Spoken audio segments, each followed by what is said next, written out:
네, 여호수아서 이제 13장부터 이제 본격적인 땅 분배 스토리가 이제 시작됐습니다.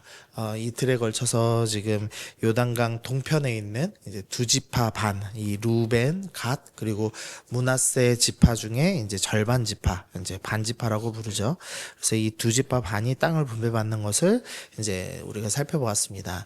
근데 사실은 지금 이 두 지파 반이 이제 땅을 받는 것은 모세가 살아있는 동안에 이미 차지한 땅이었고, 이제 그것을 확인하는 스토리였습니다. 그래서 이제 오늘부터가 이제 본격적인 땅 분배 이제 시작이라고 할 수가 있겠습니다. 근데 우리가 이 본문, 특별히 이제 24장 땅 분배 시작하는 본문들을 이제 많이 듣고 자랐습니다. 특별히 갈렙 이야기를 많이 들어서 우리가 이 본문이 익숙합니다. 그래서 좀 사실 본문이 이상한 장면인데 느끼지 못하는 이제 경우가 좀 있습니다. 이 본문이 두 가지가 이상한데요. 먼저는 1절 말씀이 조금 이상합니다. 1절 말씀 우리 다시 한 번만 읽어보겠습니다. 시작. 이것은 이스라엘 자손이 가나안 땅에서 받은 기업 곧 제사장 엘르아살과 눈의 아들 여호수아와 이스라엘 자손의 지파들의 족장들이 분배한 것이니라. 이 1절에서 이제 가장 이상한 장면은요. 지금까지 이제 이스라엘 무언가 리더가 나와서 이야기할 장면이 되면 항상 누가 앞에서 등장했냐면 여호수아가 앞에 등장했습니다. 그러니까 7년간 여호수아가 리더로서 정복 전쟁을 수행했습니다. 그런데 이 14장부터 지금 앞에 나오는 사람이 바뀌었는데요. 첫 번째 나오는 사람이 누구죠? 이 엘르아살입니다. 보통 이제 이 장면을 만약에 드라마로 만든다면 아마도 이제 갈등이 이제 시작되는 구간이 되죠. 이제 정복 전쟁을 어느 정도 마무리했고 이제 땅 분배를 받는 장면인데, 이제 쉽게 말하면 누가 강남 땅을 차지하냐, 그게 이제 이슈가 돼야겠죠. 그래서 여호수아가 내가 강남 땅 받겠다라고 얘기하면 이제 갈렙이 나와서 아니다, 내가 받겠다 이러면서 이제 치열한 이런 암투라고 하나요? 그런 이제 음모가, 그리고 욕망이 막 뒤섞이는 그런 장면이 나오는 게 사실은 정상적인 장면입니다. 그런데 오늘 본문에서는 그런 암투가 벌어지지 않습니다. 그리고 여호수아가 가장 앞에 서야 될 것 같은데 엘르아살이 앞서는 장면이 나오는 겁니다. 사실 이 여호수아는 7년 정복 전쟁에서 리더로 모든 일을 수행했고, 무엇보다 이 난공불락인 여리고성을 점령하고 또 남부 왕들이 연합했을 때 이 하나님께서 허락하신 기적의 시작점이었죠. 이 우박이 내리고 태양을 멈추게 한 기적의 사나이라고 할 수가 있겠습니다. 그래서 사실은 여호수아가 내가 제일 좋은 땅 받겠다 이제 이렇게 얘기하더라도 감히 아마 누가 나서서 말할 수 없었을 겁니다. 그런데 여호수아가 이제는 자기가 땅을 차지해야 될 그 가장 좋은 순간, 열매를 따먹는 그 순간에 자기가 앞서지 않고 제사장 엘르아살을 앞에 세웁니다. 그러니까 자기가 가장 좋은 것 받는 것이 아니라 이제 하나님의 뜻에 순종하겠다라는 의미로 자신은 뒤에 숨는 장면이 나오고 있는 겁니다. 그다음 이제 두 번째로 이제 이상한 장면은 갈렙의 장면인데요. 우리 9절 말씀 한번 보시겠습니다. 시작. 그날에 모세가 맹세하여 이르되 내가 내 하나님 여호와께 충성하였은즉 기업이 되리라 하셨나이다. 잘 아시는 대로 여호수아와 갈렙은 이 광야 1세대로 처음 정복에 참여한 사람입니다. 이 12지파의 리더들이 모두 정탐을 했는데 10명은 가나안 정복을 할 수 없다라고 얘기했고, 이 여호수아와 갈렙 두 사람은 하나님이 주시면 가능하다라고 했던 믿음의 사람들이었습니다. 그래서 이 광야 1세대 중에 2명만 살아남았죠. 그래서 이 2명이 좀 특권을 받았습니다. 여호수아서 19장 50절인데요. 제가 읽어드리면요. 19장 50절입니다. 곧 여호와의 명령대로 여호수아가 요구한 성읍 에브라임 산지 딥낫세라를 주매 여호수아가 그 성읍을 건설하고 거기 거주하였더라라는 구절이 나옵니다. 여기서 이제 이상한 구절이 뭐냐면 여호수아가 요구한 성읍이라는 구절입니다.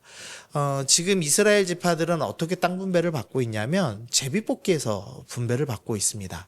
요구하는 사람은 없죠. 오직 하나님께서 분배해 주시는 대로 받습니다.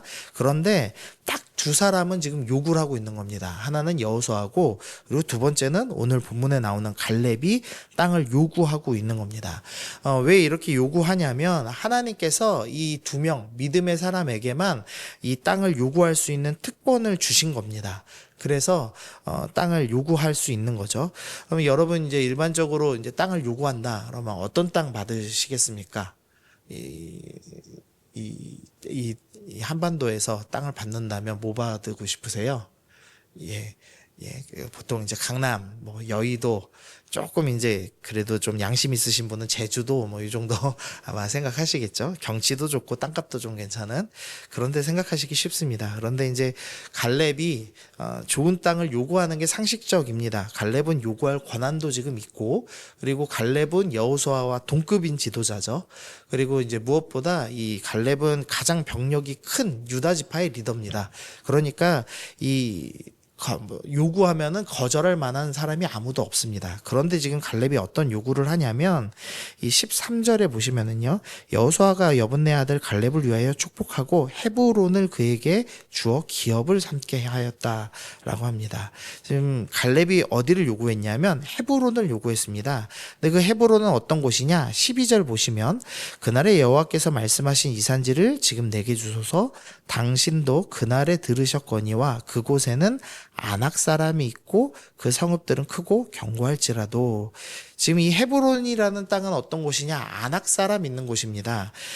이 광야 1세대 정탐꾼들이 가나안 정복 못합니다 라고 한 이유가 민수기 13장에 적혀 있는데요. 민수기 13장에서 뭐라고 얘기하냐면 28절부터 제가 29절 읽어드리면은요. 그러나 그 땅 거주민은 강하고 성읍은 견고하고 심히 클 뿐 아니라 거기서 아낙 자손을 보았으며 아말렉이는 남방 땅에 거주하고 헤딘과 여부스인과 아모리는 산지에 거주하고 가나안인은 해변과 요단가에 거주하더이다 라고 합니다. 지금 이 민수기 13장에서 그 광야 1세대의 12 정탐꾼이 가나안 정복 못합니다라고 주장한 1번 이유가 뭐냐면 아낙 자손 있습니다. 입니다. 그리고 2번 이유가 아말렉 사람이 남방에 거주한다라는 것입니다. 그리고 이제 나머지는 헤딘과 여부스인과 아모리인이 산지에 거주합니다라는 이제 구절로 나옵니다. 가나안 정복의 이제 걸림돌 1순위가 아낙, 2순위는 아말렉, 세 번째는 산지에 사는 사람들, 이렇게 지금 이야기를 하고 있는 거죠. 근데 지금 갈렙이 어느 땅을 요구하고 있냐면 산지의 땅을 요구하고 있습니다. 지금 이 갈렙이 헤브론 땅을 가려면 산지에 있는 헷과 여부스와 아모리 족속들을 물리치고 가야지만 갈 수 있는 땅입니다. 그리고 그 땅에 누가 살고 있냐면 아낙 자손이 살고 있습니다. 그리고 아낙 자손을 물리쳤다 하더라도 헤브론 밑에서부터는 아말렉 사람들이 약탈하는 땅입니다. 그러니까 가나안 정복할 수 없습니다라고 주장했던 모든 이유가 다 있는 땅이 헤브론입니다. 헤브론은 가장 좋은 땅이 아니라 가장 어려운 땅, 절대 정복할 수 없는 땅이 바로 헤브론이었습니다. 그런데 가장 힘이 세고 요구할 수 있는 권한이 있는 갈렙이 지금 어디를 요구하냐면 가장 어려운 헤브론을 지금 요구하고 있는 겁니다. 그래서 이제 가장 이상한 본문입니다. 가장 전공이 큰 여호수아는 자신이 앞에 서는 것이 아니라 하나님을 앞세우고 자신은 뒷자리로 숨습니다. 가장 강한 갈렙은 가장 어려운 땅을 지금 요구하고 있는 겁니다. 그래서 그 결과가 이제 14절과 15절에 나오는데요. 우리 14절, 15절 읽어보겠습니다. 시작. 헤브론이 그니스 사람 여분네의 아들 갈렙의 기업이 되어 온전히 쫓았습니다. 헤브론의 옛 이름은 기랏 아르바라. 아르바는 아낙 사람 가운데에서 가장 큰 사람이었더라. 그리고 그 땅에 전쟁이 그쳤더라. 그 최고의 리더들이 지금 이 보상의 순간에 하나님께 영광을 돌리고 뒷자리로 그리고 가장 어렵고 낮은 길을 지금 선택하였습니다. 그랬더니 어떤 결과가 있었냐면 15절에서 그 땅에 전쟁이 그쳤다라고 하는 겁니다. 단순히 아낙 자손의 전쟁만 그친 것이 아니라 이스라엘 지파 간에 있는 갈등, 그 욕망의 전쟁도 완전히 그치는 장면이 되는 거죠. 이 이스라엘의 이제 다른 지파들도 하나님의 뜻에 순종하여서 제비뽑기에서 나온 땅, 그 땅이 좋던지 나쁘던지 하나님께 순종하는 스토리로 이어지고 있는 것입니다. 그래서 오늘 이 본문이 이 자꾸 이 믿음의 사람 갈렙이 좋은 땅 헤브론을 요구하고 이산지를 내게 주소서 구하며 나갈 때 좋은 땅 차지했다. 그래서 믿음으로 욕망을 성취했다라는 이상한 해석을 하는 경우들을 종종 봅니다. 그러나 오늘 본문은 믿음으로 욕망을 성취하는 장면이 아니라 이 마땅히 상 받아야 될 리더들이 하나님께 영광 돌리고 뒷자리로 그리고 가장 어려운 십자가를 지는 장면이 나오고 있는 것입니다. 하나님 나라는 언제나 이런 사람들을 통해서 이루어집니다. 하나님께 영광 돌리며 뒷자리로 가장 낮고 가장 어려운 자리로 가는 자들이 하나님 나라를 이루는 사람들이죠. 그리고 그런 사람들은 14장에서 여호와를 온전히 쫓았다라는 그런 칭찬을 받는 성도가 됩니다.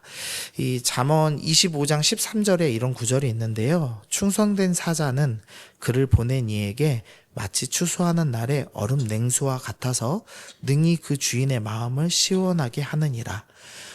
충성된 사람은 이 더운 여름날의 얼음 냉수와 같다. 그래서 주인의 마음을 시원케 한다라고 합니다. 아마도 이 하나님의 마음을 정말 시원케 하는 사람이 바로 여호수아와 갈렙 같은 사람들일 겁니다. 우리가 더 사람 앞에 서고 가장 좋은 것을 구하는 욕망의 마음이 늘 있는데 우리가 먼저 낮아지고 우리가 늘 뒷자리에서 오직 주님께만 영광 돌리면서 하나님 나라를 세워가는 그런 멋진 성도들 되시기를 소원합니다. 그리고 그리하여서 미랄 교회가 하나님께 서러가신 사명을 성취하는 교회 되기를 소망합니다. 우리 함께 기도하시겠습니다. 주님 감사합니다. 하나님 아버지 오늘 말씀을 통하여서 우리가 다시 한번 여호수아와 갈렙처럼 하나님께 영광 돌리며 뒷자리로 가장 낮은 자리로 십자가의 자리로 서기로 결단합니다. 하나님 아버지 우리가 주님의 마음을 시원케 하는 얼음 냉수와 같은 충성된 사람 되게 하여 주옵소서. 감사드리며 예수님의 이름으로 기도드립니다. 아멘.